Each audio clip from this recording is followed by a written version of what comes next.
It's taken 9,000 hours to do it, and there's still more work to be done, but by this time next year, it's hoped this Junkers F13 replica will be certified and flying, bringing a significant piece of history back to life. Back in 1919, just 16 years after the Wright brothers' first flight, German engineer Hugo Junkers was among the first to recognize that people would pay a lot of money to fly rather than take a boat, car, or train. In just 6 months, he designed, built, and flew what became the first cantilevered all-metal passenger plane in the world.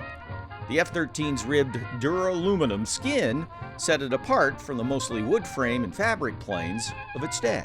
It adds stability, that's true, and also it might add some lift if you take a look at the surface. It's bigger than a flat surface, so you can imagine it enlarges the wing area and thus accordingly the lift. 2 months after its first flight, the F-13 established an altitude record, climbing to 16,000 feet. On a typical flight, the passengers were enclosed in what was a new concept, an actual cabin. The pilots? Where else? Out front in the open air. Open cockpits were usual and common, but closed cabins were not. So this is revolutionary too. Passengers had the utmost level of comfort on board this aircraft. And this is why we consider it the first airliner in the world.